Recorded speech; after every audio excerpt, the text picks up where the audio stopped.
So, hello everybody. Welcome to the next episode of the Coffee Breakdown podcast. And as you can see, we're doing something a little bit differently today. We're live on location here at the Orto Botanico in Padua, Italy. And inside this building here, the FuseNet Association is hosting their annual PhD event. It'll be happening today and the next 2 days on this location. And inside that hall is a bunch of PhD students who are willing to share their experiences and the results of their studies with each other. And so let's go inside and see if we cannot learn a little bit from them and get some of the feeling of what it's like to be a fusion PhD. Let's go. Welcome. First, what's your name and a little bit about what you do? Okay, so my name is Antonio Magnanimo and I come from Italy.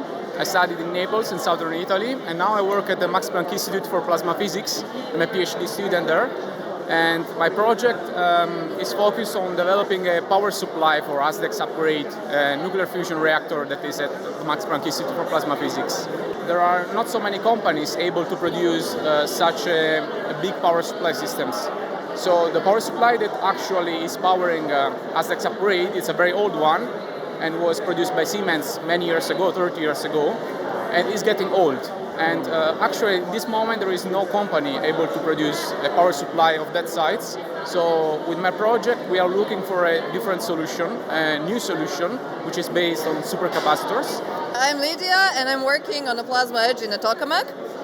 So we have this really strong insulator between really hot plasma core in the tokamak, and outside it's pretty cold. So it's like the biggest gradient of temperature, kind of almost that we know in the universe probably, and stuff like that. It's really exciting. I am looking into stability of this complex region, which has a lot of different instabilities. It has a lot of high gradients of pressure and temperature, and it's also very tiny. It's just a few centimeters where we're measuring, so it's also quite a diagnostical challenge, but yeah, it's fun.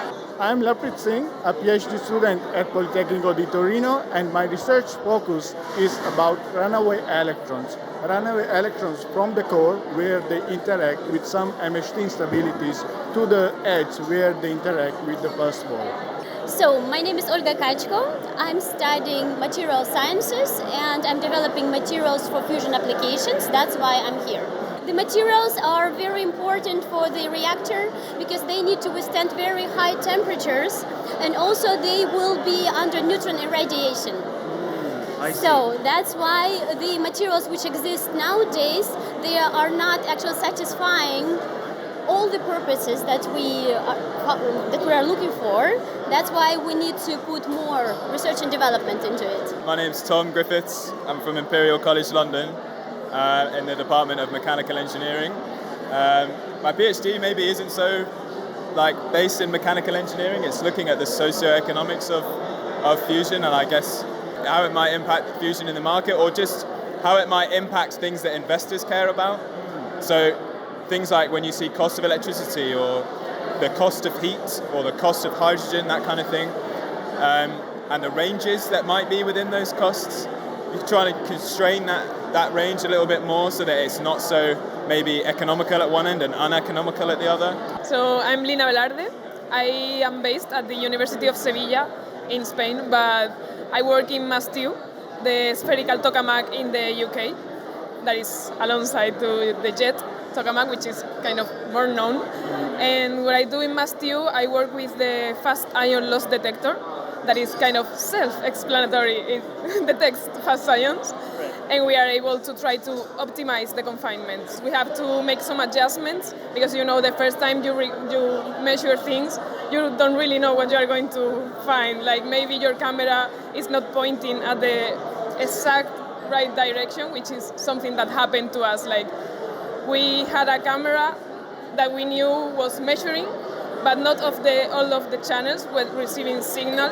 And now we were able to do a calibration kind of thing, and we will reposition it based on the first results. So that's improving what we already have and trying to make it better for the second time. Hello, I'm Chih-Cheng from SCKCN, and SCKCN is a nuclear research center in Belgium, and my topic is the assessment of mechanical property for fusion material by the micromechanical testing. For the past 2 years, I have almost finished all the experiment part, and now I'm just jumping into the final element simulation, and actually it's kind of hard for me to do the simulation things because we need to know a lot of like the theoretical things.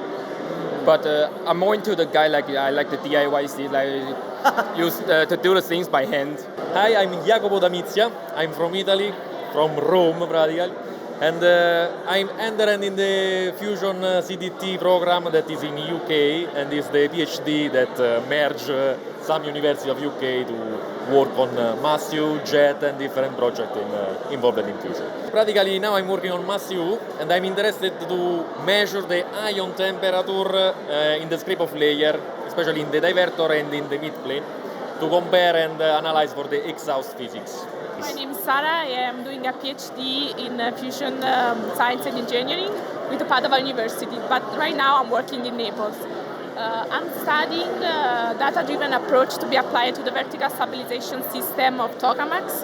In particular, we are working on this because right now all the control systems are based on the model. So even if you use just a PI as a vertical stabilization system, the parameter of the PI has to be tuned based on the model. What we want to do is to avoid this dependence on the model. So here I propose two methods. One is an extreme seeking approach, where the control parameter of the control law doesn't depend on the model, are always fixed, even the model behind change, or a reinforcement learning approach where I'm training an agent to behave like the vertical stabilization controller.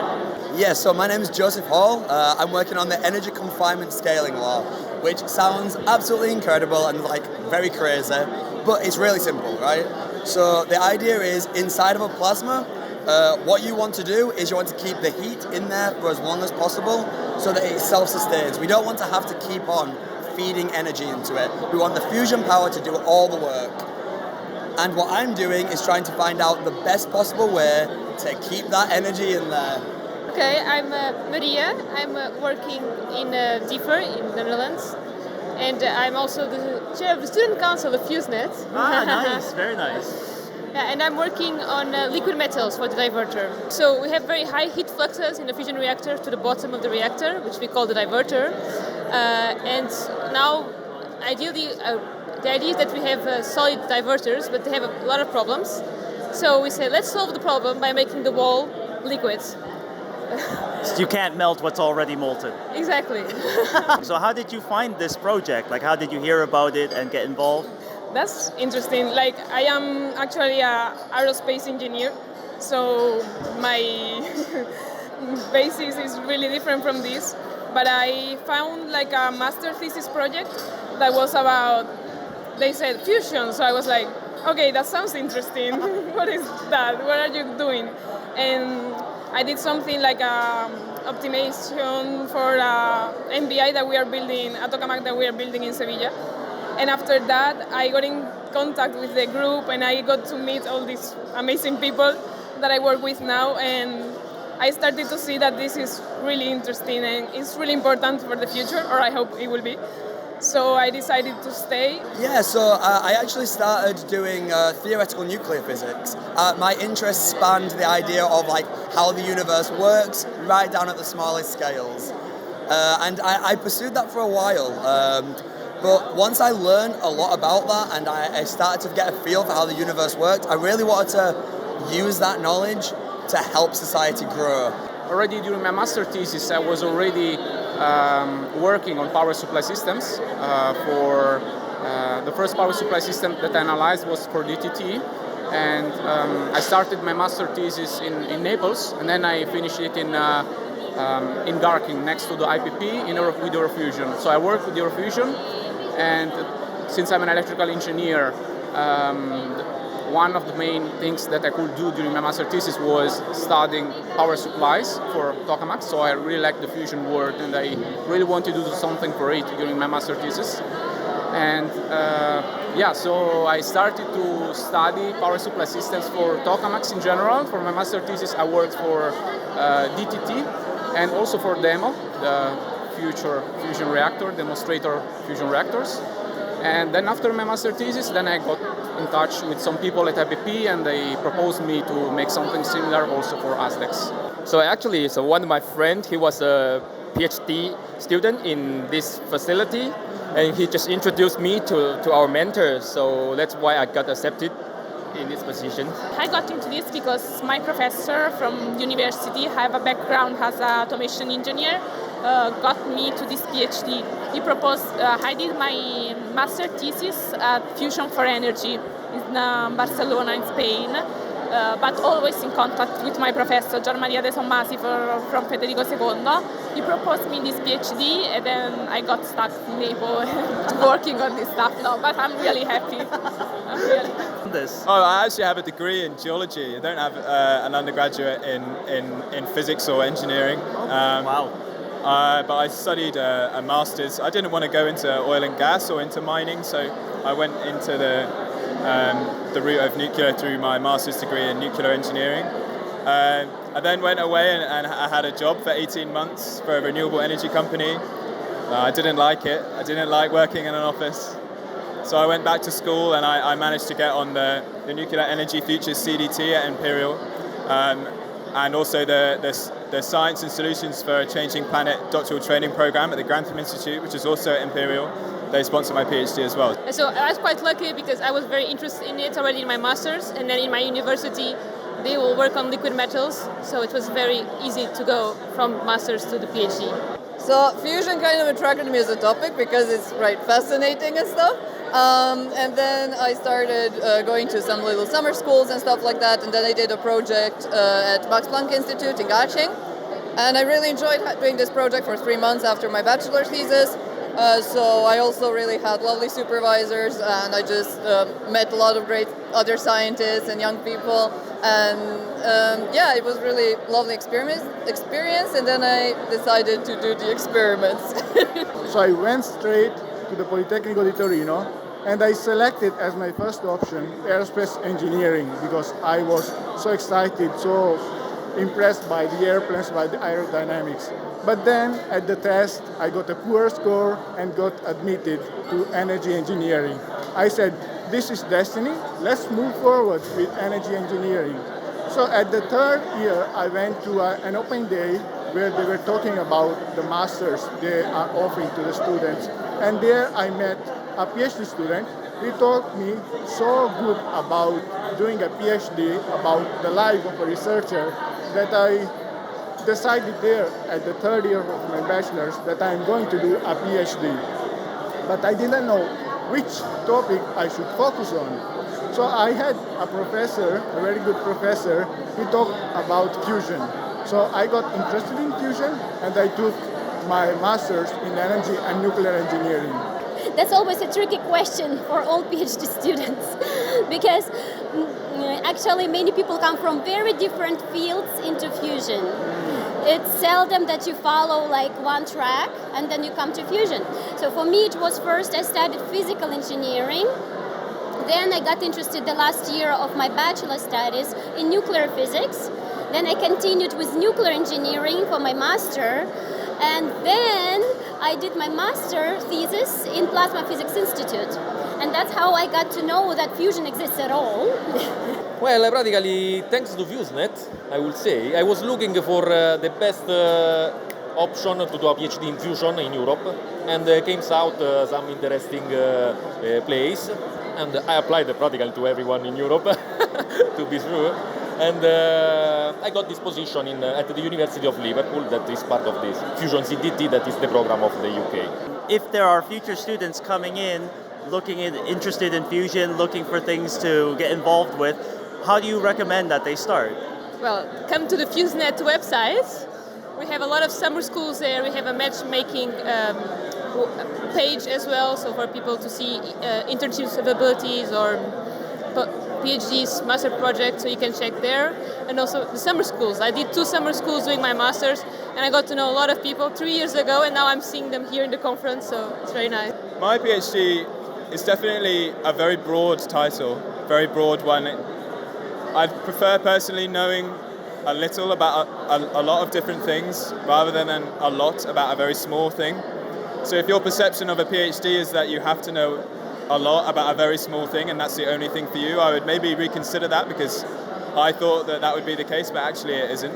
And yeah, don't be scared. I have massive imposter syndrome. Even now, I still feel, hugely inadequate compared to my colleagues. But what's the saying? Like, if you're the smartest person in the room, you're in the wrong room. So I think reading around the topics, getting a real good idea of what fusion is about, talking to people, and then when you start to feel that there's one particular aspect of fusion that you really start to like, email people, like professors, students, anybody, because we all love talking about our work. We want people to be engaged. Yeah. And if you find somebody that you click with on an intellectual, academic and social level, see where that path leads you. It might lead you here. Well, that would be wonderful, right? Absolutely. If you are a curious person, if you like really discovering new things or deepening the knowledge in some areas of material science, engineering, even chemistry, because it's also related, so just go for it. It's an amazing community, nice people, you will travel all over the world. Be proactive, as you said before, because as master students we are not aware of the opportunities that are there, just waiting there to be grabbed by us. So please, if you like a topic, search about it, search about who is the reference, the researchers taking care about that topic, because even them, they are searching for young researchers to come up and transfer their knowledge. So if you get in touch with them, they will surely be interested in taking you as a PhD student and transferring their knowledge. And please have patience, a lot of patience, because we are talking about research and it takes time, days, weeks, even months to get the results we would like to see. So be proactive and be patient. Yes, please study electrical engineering and power supply systems, because we need a lot of electrical engineers actually. So there is a lot of space for electrical engineers in the fusion world, because power supply systems actually is one of the biggest challenges in the fusion world among all the challenges, because there are many challenges in fusion. Listen to the people, try to understand what they want you to do, and if you think you are able to do it, say yes, because you are going to learn a lot, and you're going to find what you love or what you like the most, which is also okay. And then you can decide which path to follow, and that's, I think, really important here, because otherwise, if you're not really interested in what you're doing, it's more difficult to really spend all the hours we have to spend. So I would say yes, but make sure that you are really following what you want to do. Be excited, be motivated, and let's create a better world. We're going to change the world. We've got this. It's a very optimistic point of view. Come on. It might take a while. All right, and so there you have it, straight from the horse's mouth, let's say, from the fusion students themselves, a bit of the experience of what it's like to do a PhD in this field. I hope you've learned something. I definitely have here, and we'll see you next time on the next episode. Bye.